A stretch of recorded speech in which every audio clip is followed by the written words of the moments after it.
Good morning, sir. I'm from the Development Corporation. I expect you are aware of what is going to happen in Old Park in regards to the new town, and I want to ask you a few questions. Oh, come in and sit down. The missus won't be long. They've just gone to vote. Gone to vote? I didn't know that there was an election on. Still, perhaps it would be better if Ted did stick to playing the organ and cruising down the river on his dinghy. If he sings, he can always hang on to the floating pound. No, I mean as in the bog house. In the doghouse? No, as paying a visit to the Houses of Parliament. Houses of Parliament? Has gone to spend a penny. Oh, here it is now. I've come to take down a few of your particulars. You do nothing of the sort. You come near me and I'll put the boot in. He come to see if you want to go. I've just been, thank you very much. If you don't mind, I'll make a start. What name, please? Shufflebottom. How do you spell Shufflebottom? S-H-Shuffle on the bottom. Can I have your Christian name, please? Rover. Rover? That's a funny name for a woman, isn't it? I'll tell you how we got it. I was in a pub one night having my medicine, and I sees her over by the bar, and I says to me mate, there's a bit of all right in her. And he says, well, why don't you call her over? So that's how I got her name.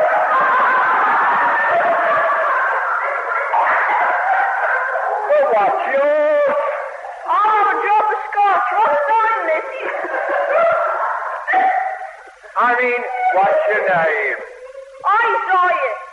Is there any reason why you were called Isaiah? Oh, 'cause one eye's higher than t'other.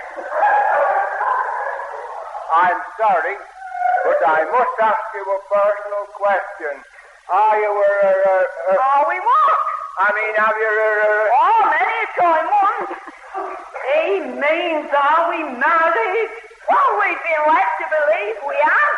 You can never tell what he says.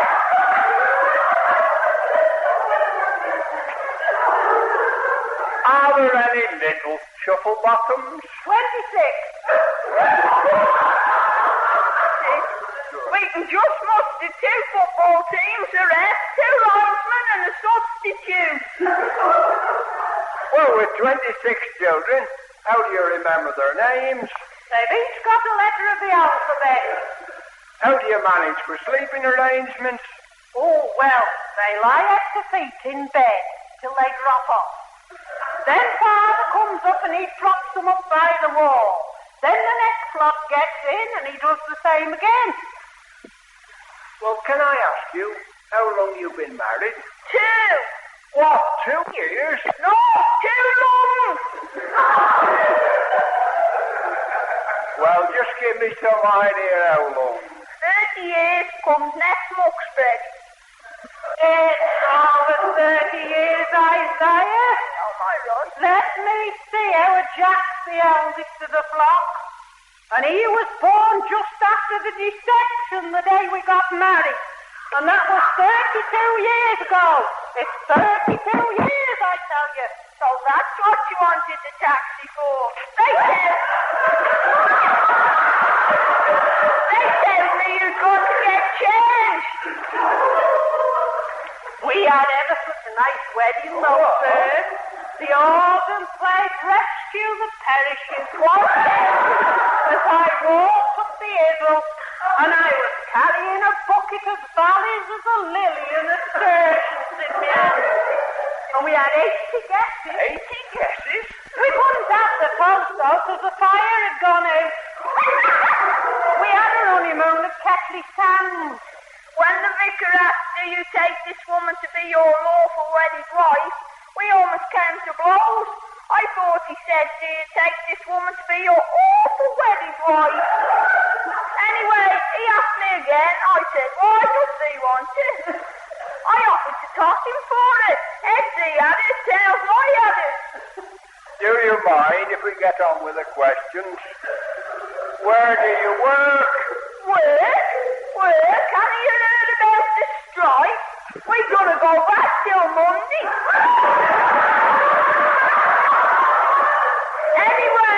Anyway, you must be joking with 26 kids. We manage all right on Social Security.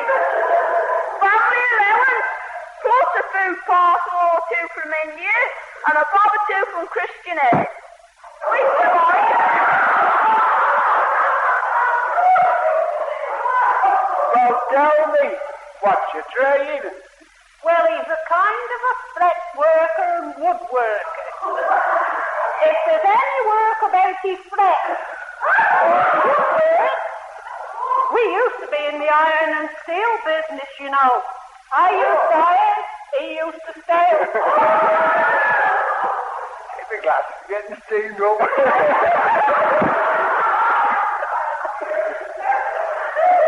I don't know what's coming next.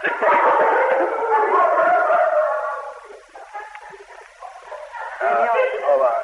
Have you any hobbies? The missus plays on the linoleum, and this woolen jacket's for sheep. And I watch Telford United. And I go to bingo. I took up bird watching once. I had to give that up though. The missus caught me watching it. He used to keep pigeons. What? Have you got a pen up the garden? Oh, no, we couldn't afford one of them fancy things. We used to keep them up in the loft upstairs. Well, what about the smell? Oh, they soon got used to that. Did you used to win any races with your pigeons? He used to win them nearly all. And what do you think you owe your success to? I used to cross them with parrots, so if they did get lost, they could ask the way home. And could they talk much? Only pidgin English, but I won quite a lot of money with them. He do the fools. No, but the dog does. The dog does what? The fools. All over me bit of Axminster. And why does he do the fools? Because he's a little poodle. Well, when you move, where would you like to move to? Oh, it's got to be somewhere where there's a pub. So that I can have me pint and the missus heard off of Mother's Ruin.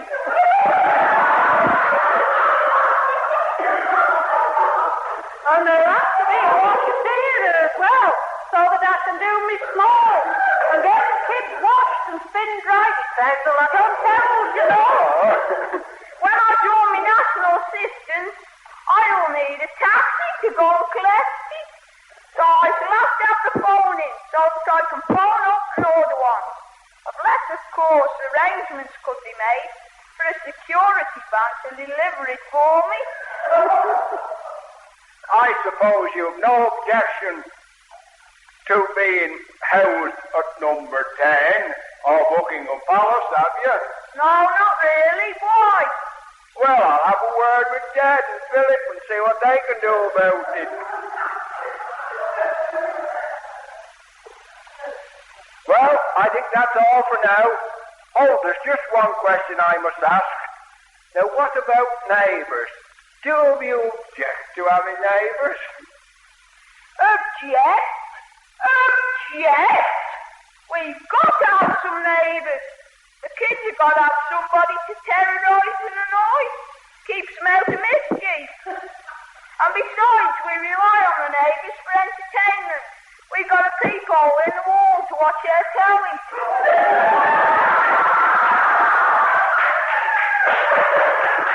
Oh, we haven't finished yet.